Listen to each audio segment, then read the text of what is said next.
વિદ્યાર્થી મિત્રો, આપણે માર્ચ 2024માં ધોરણ 12 કોમર્સની જે પરીક્ષા લેવાની છે તે અંગે ગાલાની અસાઇનમેન્ટના પેપરોનું સોલ્યુશન જોઈશું. આંકડાશાસ્ત્ર વિષયની અંદર આપણે દરેક વિભાગ વાઇઝ સોલ્યુશન જોઈશું. તો ચાલો વિદ્યાર્થી મિત્રો સ્ટાર્ટ કરીએ. એક્ટિવ એજ્યુકેશનના સથવારે ગાલા અસાઇનમેન્ટ વિષય આંકડાશાસ્ત્રનું સોલ્યુશન. વિદ્યાર્થી મિત્રો, આજે આપણે સ્ટાર્ટ કરીશું ગાલા અસાઇનમેન્ટ પ્રશ્નપત્ર 1નો વિભાગ ડી. વિભાગ એ બી સી 6 પેપરને આપણે ભણી ચૂક્યા છીએ. 6 પેપરનો section A, section B, section C. આજે આપણે ભણીશું વિભાગ ડી. વિભાગ ડીની સૂચના આપણે ખાસ ધ્યાનમાં રાખીશું. ચાલુ વર્ષની આપણે જનરલ ઓપ્શનવાળી પેપર સ્ટાઇલ છે. એટલે શું? અને ટોટલ છે ને એ 12 દાખલા છે, 40 થી 51. બરાબર? એમાંથી લખવાના આપણે 8 છે. 1ના 3 માર્ક્સ એટલે 8 થી 24 માર્કનો વિભાગ ડી થયો કહેવાય. 12માંથી કોઈ પણ 8 થિયરી પૂછાઈ શકે છે. થિયરીની શક્યતા ખૂબ ઓછી છે. કદાચ 1 પૂછાય, કદાચ વધીને 2 પૂછાય. બહુ શ્યોર ના કહી શકાય, પણ વધીને 2 પૂછાય તો પણ 10 દાખલા વધશે અને તમારે કોઈ પણ 8 લખવાના છે. આમ છતાં થિયરી ઉપર જે વિદ્યાર્થીની પકડ સારી છે એ થિયરી પણ કરી શકે છે. બરાબર? ચલો સ્ટાર્ટ કરીશું. 40મો દાખલો, 40મી રકમ. પ્રશ્નનો જવાબ આપો લખ્યું છે પણ છે તો દાખલો જ. સિગ્મા P1 Q0 જેમ સિગ્મા P0 Q0 બરાબર 3/2, સિગ્મા P1 Q1 જેમ બરાબર સિગ્મા P0 Q1 બરાબર 5/3 હોય તો IL, IP અને IF શોધો. ઓકે, આપેલી વિગત પ્રમાણે સ્ટાર્ટ કરીએ. આઈટી વિગત આપણે રકમની અંદર આપી છે. આના આધારે લાસ્ટ પેર પાસે ફિશરનો સૂચકાંક આપણે શોધવાનો છે. બરાબર? ચલો, પેલું સૂત્ર પ્રમાણે આપને સૂત્ર આવડતું હશે તો દાખલા 100% આવડવાની શક્યતા છે. સૂત્ર પહેલા કંઠસ્થ કરવા મિત્રો. લાસ્ટ પેરનો સૂચકાંક IL બરાબર પેલા સિગ્મા P અને Q લખી નાખવાનું અને એને ગુણ્યા 100 પણ લખી નાખવાનું. સૂત્ર છે 10/00 ગુણ્યા 100. આવું સૂત્ર છે. હવે બરાબર. હવે અહીંયા પ્રમાણ આપ્યું છે, ગુણોત્તર આપ્યો છે. જો આ રહ્યું 10 અને 00 એટલે જેમ એટલે છેદમાં, જેમ એટલે છેદમાં 3/2 એટલે 3/2. તો આમ લખી શકાય 3/2, 3/2 અને એને ગુણ્યા 100. બરાબર? સાદું રૂપ આપી એટલે કેટલા થશે? 150. IL બરાબર 150.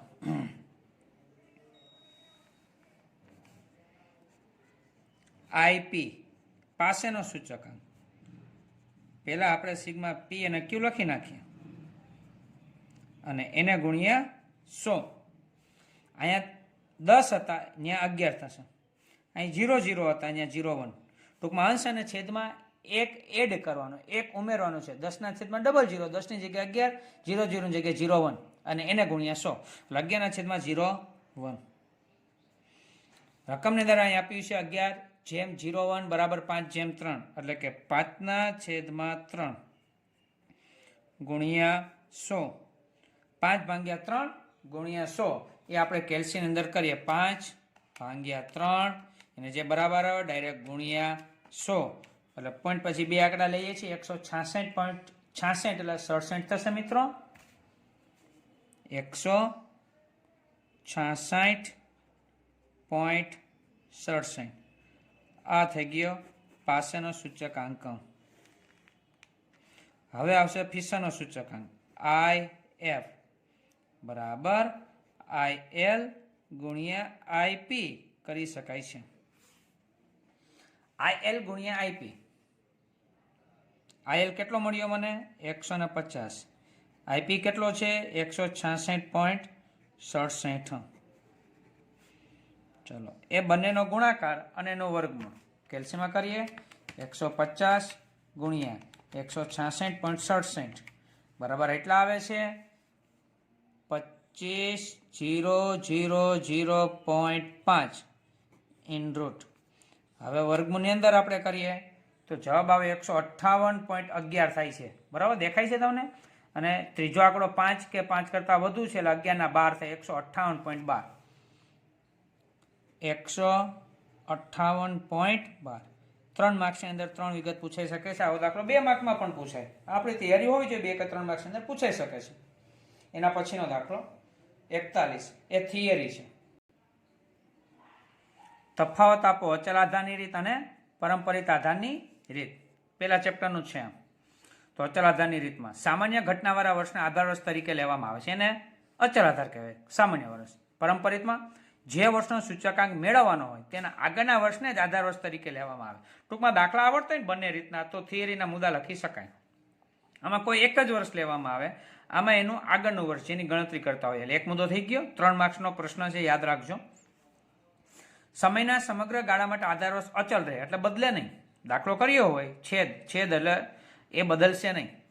સમયના સમગ્ર ગાળા માટે આધાર વર્ષ બદલાતું રહે છે. આગળનું વર્ષ જ બધાને છેદમાં જાય એટલે વર્ષ બદલાય. ત્રીજો મુદ્દો, આધાર વર્ષ અચલ રહેતું હોય જુદા જુદા સમયની ચલ કિંમતોમાં થતા ફેરફારની સરખામણીમાં એક સૂત્રતા જળવાય. કારણ કે આધાર વર્ષ સરખું છે. જ્યારે આધાર વર્ષ પરંપરામાં બદલાતું રહેતું હોવાથી ચલ કિંમતોમાં થતા ફેરફારની સરખામણીમાં એક સૂત્રતા જળવાતી નથી, કારણ કે આધાર વર્ષ બદલાય છે. ચોથો મુદ્દો, આ રીતમાં જરૂરિયાત મુજબ ઉપયોગી વસ્તુઓનો સમાવેશ થઈ શકતો નથી. કારણ કે એક જ આધાર વર્ષ હોય, એ વર્ષે જે વસ્તુનો ઉપયોગ થયો એ જ વસ્તુ આપણે લીધી હોય, એટલે કે બિનજરૂરી વસ્તુ દૂર કરી શકાતી પણ નથી. આ રીતમાં સમય અનુસાર જરૂરી વસ્તુનો સમાવેશ કરી શકાય, કારણ કે આગળનું વર્ષ જ હોય. નવી ફેશન, ડિઝાઇન વગેરે બદલી હોય તો એ લાસ્ટ યર આવી ગયું હોય તો બદલી શકાય, અને બિનજરૂરી વસ્તુ દૂર પણ કરી શકાય છે. 4 મુદ્દા લખી શકાય છે. 3 મુદ્દા લખો એટલે 3 માર્ક્સમાં, એટલે આપણે 1 મુદ્દો વધારે સમજાવેલો છે. નેક્સ્ટ એના પછી દાખલો છે. આપેલી વિગતો પરથી સહસંબંધાકાર શોધો. ઓકે, એન આપ્યો છે, કોવેરિએશન આપ્યું છે, એસએક્સ આપ્યું, એસવાય આપ્યું છે. ચલો કરીએ. આપેલા વિગત પ્રમાણે આપણે સૂત્ર મૂકીએ આરનું. આર બરાબર કોવેરિએશન મને આપ્યું છે, કોવેરિએશન એક્સ વાય છેદમાં એસએક્સ ગુણ્યા એસવાય. બરાબર. તો એન કે સૂત્રમાં આવશે નહીં. તો તમને એમ લાગશે એન તો સાહેબ આપ્યો છે ને, ઘણા આપ્યો ને એટલે પરાણે ઉપયોગ કરે. એમ એવું નથી, ફરજિયાત ઉપયોગ ના કરો. એ વધારાનું આપ્યું કહેવાય અત્યારે આપણા માટે, આપણે બીવડાવવા માટે આપ્યું કહેવાય. એની કંઈ જરૂર છે નહીં, કારણ કે કોવેરિએશનના સૂત્રમાં છેદમાં એન આવી જ ગયો છે. અહીંયા એન આવે પણ આની અંદર આવી ગયો છે, કોવેરિએશન આપેલું છે એટલે. ચલો, કોવેરિએશન છે -50, એસએક્સ છે 15, એસવાય છે 8. -50 છેદમાં 15 ભાગ્યા 8. હજી કેલ્સીમાં કરીએ આપણે 50 ભાગ્યા 15 હજી ભાગ્યા 8. તો જવાબ આવે છે 0.41, એટલે કે પોઈન્ટના નિયમ અનુસાર 0.42. બરાબર છે. ચાલો, અને એ પણ અંશમાં માઇનસ એટલે -0.42 થશે. લો, 3 માર્ક્સની અંદર એકદમ સરળ દાખલો કહી શકાય મિત્રો, એકદમ સરળ દાખલો કહી શકાય. 43. કુટુંબની વાર્ષિક આવક અને મ્યુચ્યુઅલ ફંડમાં કુટુંબનું વાર્ષિક રોકાણ એ બે ચલ વચ્ચેનો અભ્યાસ કરવા માટે શહેરમાંથી મેળવેલો 100 કુટુંબની નિર્દોષ માહિતીનો સાર નીચે દર્શાવ્યો છે. એક્સ અને વાય જે કાંઈ આપ્યું હોય, એક્સ બાર આપ્યું, વાય બાર આપ્યું, એસએક્સ આપ્યું, એસવાય આપ્યું અને આર આપ્યું. આ માહિતી પરથી કુટુંબના મ્યુચ્યુઅલ ફંડમાં રોકાણના કુટુંબની વાર્ષિક આવક પરની નિયત સંબંધ રેખાયેલો વાય કેપ શોધો. અને પછી તમને આપ્યું છે વાર્ષિક આવક 4.5 લાખ, એટલે એક્સ આપી દીધું છે. તો મ્યુચ્યુઅલ ફંડમાં વાર્ષિક રોકાણનું મારે વાય કેપ શોધવાનું છે. બરાબર. ચાલો, આપેલ વિગત પરથી વાય કેપ શોધવી હોય એટલે આપણે યાદ રાખીશું 5 સ્ટેપ. બરાબર. ત્રીજા ચેપ્ટરમાં વાય કેપ શોધવી હોય 5 સ્ટેપ ક્યાં ક્યાં તો યાદ રાખીશું. X bar, Y bar, B, A અને વાય કેપ. ત્યારે મળે છેલ્લું step Y cap. X bar, Y bar, B, A અને વાય કેપ. તો એક્સ બાર અને વાય બાર રકમની અંદર છે, દેખાય છે. તો ત્રીજું સ્ટેપ આપણે બી શોધવાનું છે. આપેલી વિગત પરથી બીનું સૂત્ર આપણે લખવું પડશે.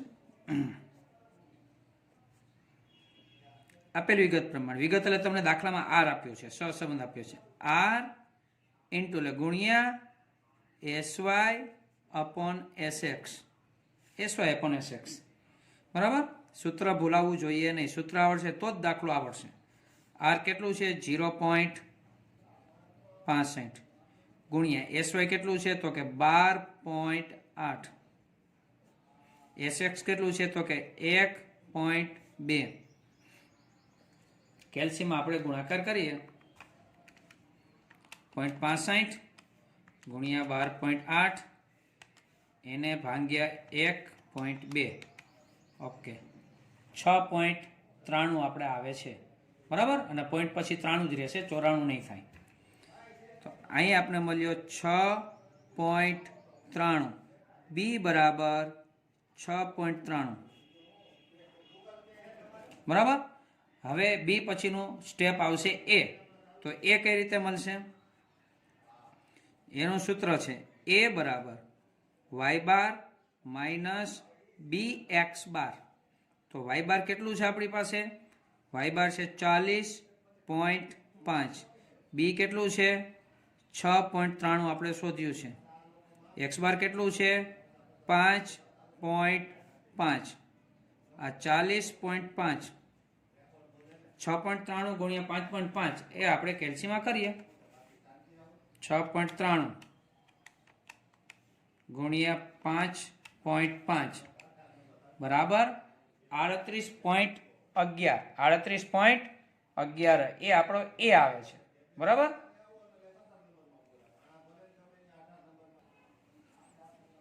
અહીં લખીશું 38.11 આવે છે તમે એક વખત ફરીથી જોઈ લો પોઈન્ટ પછી બે આંકડા પર લખી શકાય છે 6.93 અને એને ગુણ્યા 5.5 બરાબર તો 38.115 11 પણ લખી શકો 11 ના 12 પણ કરી શકો છો અહીંયા બરાબર ને 115 પણ લખી શકો છો ઓકે આપણે એમને રાખીએ 40.5 માંથી એ પાછું બાદ કરીશું 40.5 માઇનસ 38.115 તો મારે જવાબ આવે છે 2.385 હવે અહીંયા મેં પોઈન્ટ પછી 3 આંકડા લીધા શું કામ જો આખી સ્ક્રીન નહોતી ભરાતી એટલે કેલ્શિયમનો નિયમ સાંભળજો આખી સ્ક્રીન ભરાતી હોય આખી સ્ક્રીન તો પોઈન્ટ પછી 2 આંકડા પણ આખી સ્ક્રીન નહોતી ભરાતી હવે અહીંયા પણ આખી સ્ક્રીન નથી ભરાતી પણ આ આપણો લાસ્ટ જવાબ આવી ગયો ને તો પોઈન્ટ પછી 2 જ આંકડા લેવાના 38 રહેશે કે 39 થશે કોમેન્ટ્સની અંદર ખાસ લખતા રહો વિડીયોને લાઈક પણ આપો અન્ય વિદ્યાર્થી સુધી શેર પણ કરો બરાબર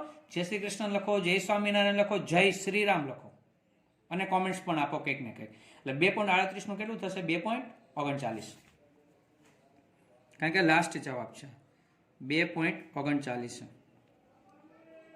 આ એ આવી ગયો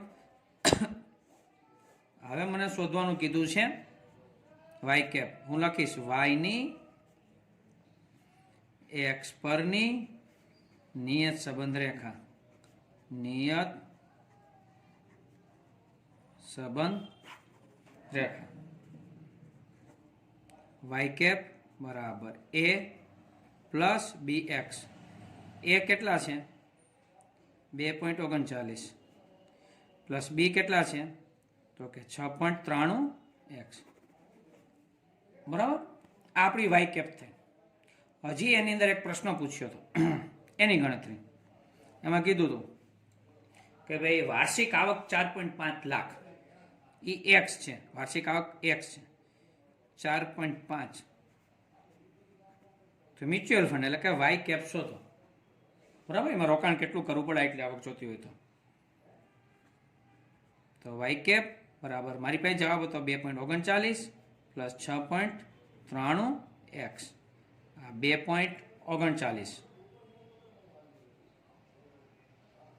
પ્લસ 6.93 એક્સની જગ્યાએ લખીશું 4.5 2.39 પ્લસ અહીં આપણે કરીએ 6.93 એને ગુણ્યા 4.5 અચ્છા તો આવે છે 31.185 બરાબર એ લખીએ પહેલા વહેલા 31.185 આખી સ્ક્રીન ભરાતી નથી એટલે જેટલા આંકડા આવે એટલા લખવા પડે ને એ મારો લાસ્ટ જવાબ નથી એટલા માટે 3 આંકડા લખ્યા છે પ્લસ કરીશ 2.39 પ્લસ 2.39 કેટલો જવાબ આવે છે તો કે 33.575 આ મારો છેલ્લો જવાબ સમજો હું આમ લખીશ 33.575 પણ પોઈન્ટ પછી બી આગળ છેલ્લો જવાબ છે એટલે આ આંકડો પણ લખ્યો તમને સમજે એટલા માટે અહીં 58 થશે અને વાય કેપ હવે મ્યુચ્યુઅલ ફંડ રકમની અંદર ખાસ ધ્યાન રાખજો મ્યુચ્યુઅલ ફંડની પાછળ છે ને 1000 રૂપિયા એવું લખેલ છે, તો અહીંયા લખવું પડે આ સ્ટેપની અંદર 1000 રૂપિયા. ના લખો ને તો પણ અડધો માર્ક્સ કપાય. 90+ માર્ક જતા હોય જે વિદ્યાર્થીઓ ખાસ, તો એના માર્ક્સ કપાતા હોય છે. તો એને આ શબ્દ પણ લખવો પડશે, 1000 રૂપિયા. આગળ વધીએ છીએ. અચ્છા,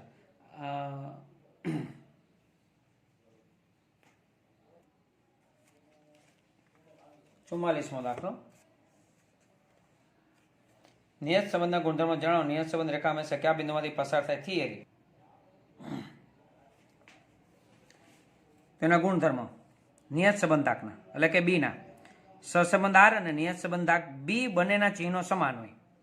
એટલે કે આ પ્લસ આવતું તો આ પ્લસ જ, આ માઇનસ આવતું તો આ માઇનસ આવે. ચિહ્નો સમાન હોય. બીજું, નિયત સંબંધાક એ ઉગમ બિંદુ પરિવર્તનથી સ્વતંત્ર છે. નિયત સંબંધાક બી, પરંતુ માપ પરિવર્તનથી સ્વતંત્ર નથી. એટલે શું? ઉગમ બિંદુના પરિવર્તન સ્વતંત્ર છે એટલે શું? તો કે સરવાળા બાદબાકી ગુણાકાર ભાગાકારની જવાબ ઉપર અસર થતી નથી. માપ પરિવર્તન સ્વતંત્ર નથી એટલે શું? તો કે એની ઉપર નિશાનીની અસર થાય, પ્લસ માઇનસની નિશાનીની અસર થાય. એ તમે ટૂંકા દાખલા જોયા હશે, એની ઉપરથી ખ્યાલ આવશે. બરાબર. ત્રીજો છે ગુણધર્મ. નિયત સંબંધાત નિરપેક્ષ ચલની કિંમતમાં એકમનો ફેરફાર કરવાથી સાપેક્ષ ચલની કિંમતમાં થતો અંદાજિત ફેરફાર જણાવે છે. એટલે બી છે ને એ એક્સની કિંમતમાં ફેરફાર થાય, વાયની કિંમતમાં ફેરફાર દર્શાવે છે. નિયત સંબંધકની કિંમત 1 કરતાં ઓછી કે વધુ તેમજ 0 હોઈ શકે છે. 1 થી જોજો, નિયત સંબંધક એટલે બીની કિંમત 1 કરતાં ઓછી કે વધુ પણ હોઈ શકે, તેમજ 0 પણ હોઈ શકે છે. બરાબર. નિયત સંબંધક સાપેક્ષ માપ છે. બી કેવું માપ છે? સાપેક્ષ, નિરપેક્ષ નહીં. નિયત સંબંધકના ચિહ્નોનો આધાર સહવિચરણ કોવેરિએશન પર છે. ચિહ્ન એટલે નિશાની. જો આ પ્લસ હોય તો જવાબ પ્લસમાં, આવા માઇનસ હોય તો જવાબ માઇનસની અંદર આવશે. જો નિયત સંબંધક બી ધન હોય તો એક્સની કિંમતમાં વધારો કરવાથી વાયની કિંમતમાં પણ વધારો થાય, પ્લસ હોય તો. અને ઋણ હોય તો વધારો કરવાથી વાયની કિંમતમાં ઘટાડો થશે, એમ કહી શકાય છે. અને લાસ્ટ, નિયત સંબંધ રેખા હંમેશા એક્સ બાર વાય બાર માંથી પસાર થાય. શેમાંથી પસાર થાય? આલેખ પર દોરો તો બંને મધ્યકો એક્સ બાર અને વાય બાર.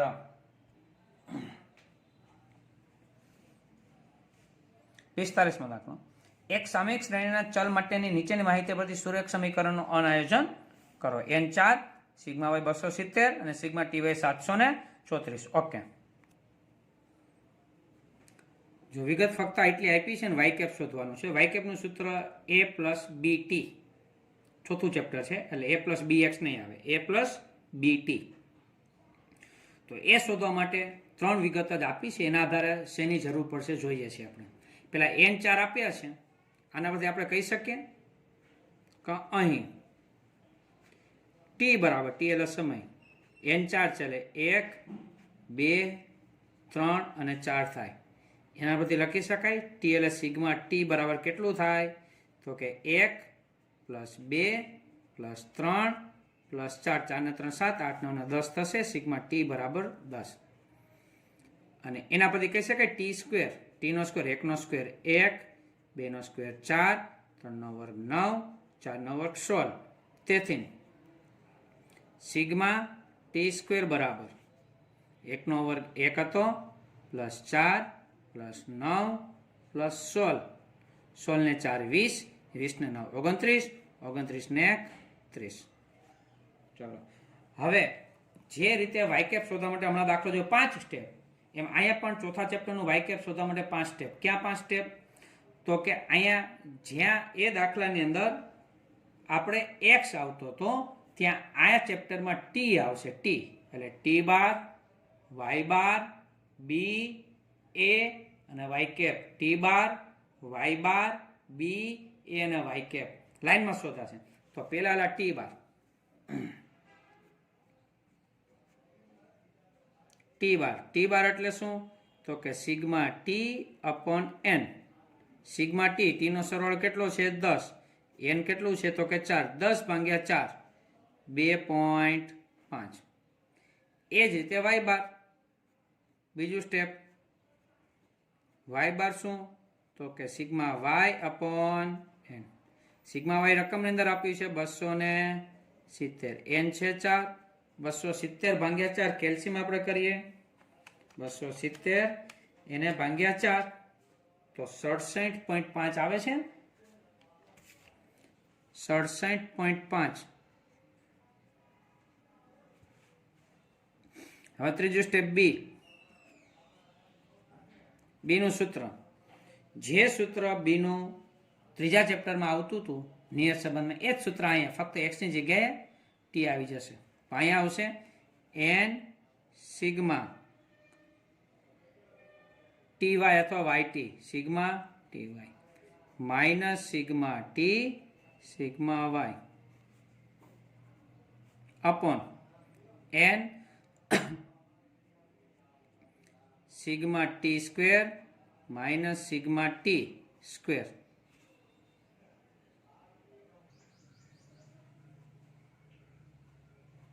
એન કેટલું છે અહીંયા આપણી પાસે? તો કે 4. સિગ્મા ટી વાય 734 રકમ આપી હતું, minus sigma T 10, sigma Y 270 છેદમાં એન એટલે 4, સિગ્મા ટી સ્ક્વેર એટલે 30, સિગ્મા ટી 10 અને એનો સ્ક્વેર 734 ગુણ્યા 4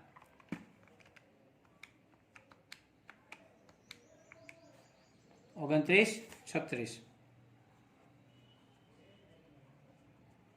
2700 છેદમાં 4 3 12 120 10 નો વર્ગ 100. અહીંયા વધશે 236, અહીંયા આવશે 20, 236 ભાગ્યા 20 કેલ્સીની અંદર કરીએ, 236 ભાગ્યા 20 તો આવશે 11.8. તો બી બરાબર 11.8. બી મળી ગયું ત્રીજું સ્ટેપ. હવે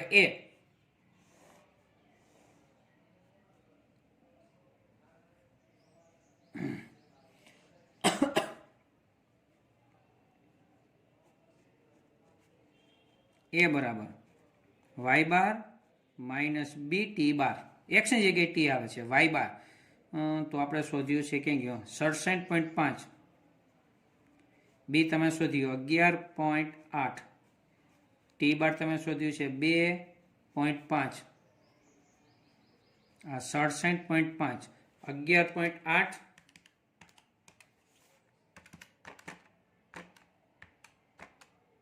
એને ગુણ્યા 2.5 એટલે આવે છે 29.5. 67.5 માંથી માઇનસ કરી 29.5 એટલે જવાબ આવશે 38. તો મને એ મળી ગયો 38. તો અહીંયા જે પ્રશ્ન હતો આપને કે સુરેખ સમીકરણનું આયોજન કરો, તો અહીં લખાય સુરેખ સમીકરણ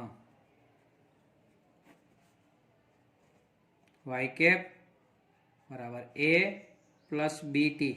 એ કેટલું છે? 38 પ્લસ બી કેટલું છે?